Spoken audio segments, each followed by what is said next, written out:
سحری کر لی ہے، اب 13 گھنٹے کے لیے معدے کو میں لاک کرنے جا رہا ہوں۔ باقی نماز یا قرآن یہ پرانے لوگ کرتے تھے، شاید دل چاہ نماز پڑھ لی، دل چاہ قرآن پڑھ لیا۔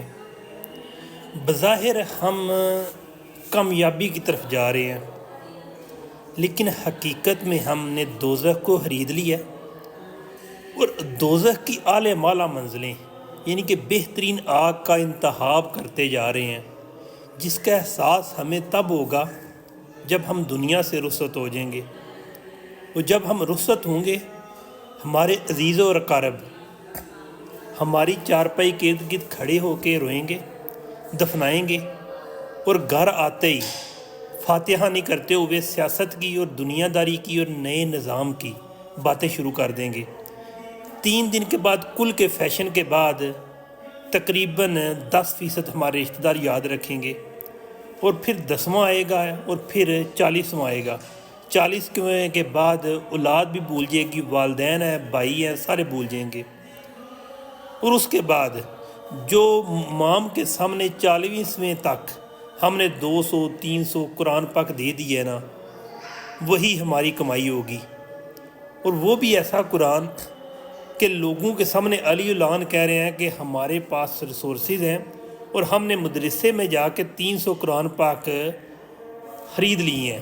خریدنا ہی ہوتا ہے، اور جس بندے کے لیے خریدا ہے اس نے شاید قرآن پاک ایک دفعہ بھی مکمل نہیں کیا، یا زندگی میں بچپن کے بعد اس نے قرآن کو ہاتھ نہیں لگایا، لیکن ہم نے 300 قرآن اس کے لیے خرید لیا ہے۔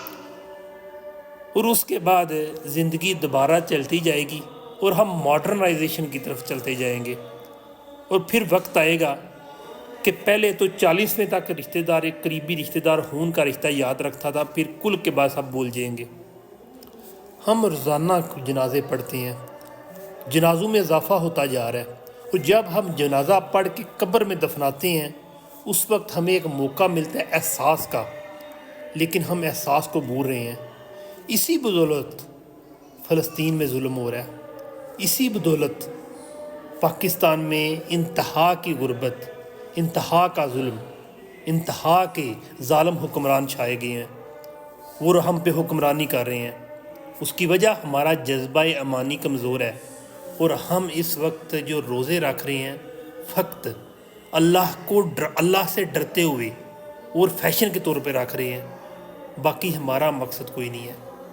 اللہ ہمیں اجر عظیم دے، اس رمضان کے صدقے مسلمان کا احساس کرنے والا اور اسلام کو سمجھنے والا بنائے۔